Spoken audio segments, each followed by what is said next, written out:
Aujourd'hui, je vais vous présenter la forme architecturée avec prolongement, donc sur charpente pérenne. Alors c'est une forme qui est assez commune pour beaucoup d'arbustes, dont les plus communs, les plus connus. Il y a l'altea, l'hibiscus, le lilas des Indes, on peut le faire aussi sur des vitex par exemple. Et puis donc sur charpente pérenne, et ça se fait aussi sur charpente provisoire. Notamment, vous ne le savez peut-être pas, mais c'est ce que vous faites sur vos rosiers. C'est ce que vous devriez faire en tout cas sur vos rosiers. Ça peut se faire aussi sur du Caryoptéris, ça peut se faire sur du Buddleia, arbre à papillons. Aujourd'hui, l'idée c'est de vous montrer aussi qu'on peut le faire sur des arbres. Donc là présentement on a affaire à un érable negundo, un érable à feuilles composées. Et c'est une forme qui peut être relativement intéressante, alors qu'il y a plusieurs intérêts pour cet arbre-là.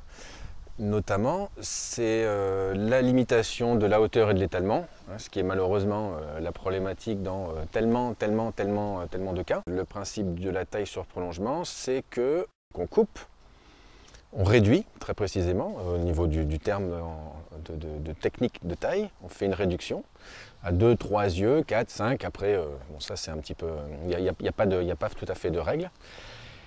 Et quand on réduit, l'hiver, on est en automne, on obtient, pendant le printemps et l'été, on obtient des rejets traumatiques. Voilà, des pousses très vigoureuses, très verticales en général. Même si on en voit des horizontales, c'est parce que dans le temps elles ont été dominées, mais très verticales. Et donc de ces rejets traumatiques, on conserve un prolongement de quelques centimètres. C'est pour ça qu'on parle de forme architecturée avec prolongement, parce que année après année, on conserve un prolongement de la pousse de l'année précédente. Donc ça veut dire que mathématiquement parlant, en gros, si on garde 20 cm de prolongement, eh bien ça veut dire qu'en 5 ans, il pousse d'1 mètre.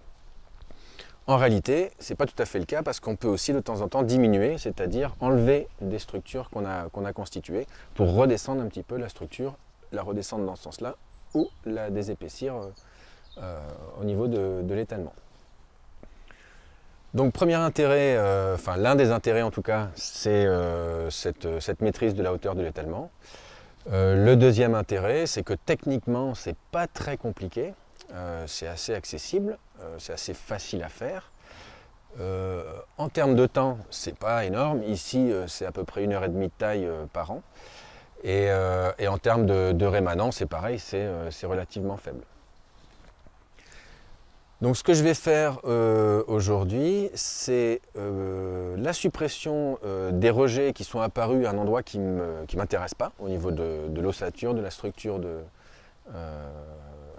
l'arbre, de ce que je suis en train de construire. Donc supprimer tout ce qui ne va pas m'intéresser, et puis éclaircir les fourches. Alors en général, aux anciens points de coupe, il y a des rejets traumatiques.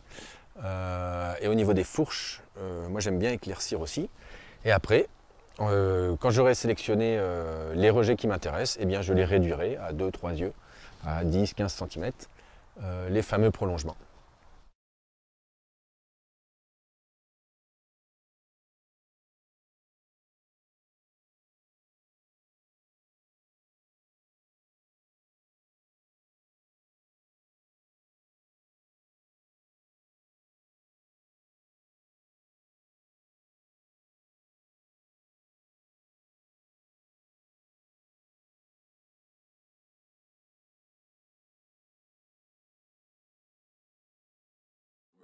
Read him up!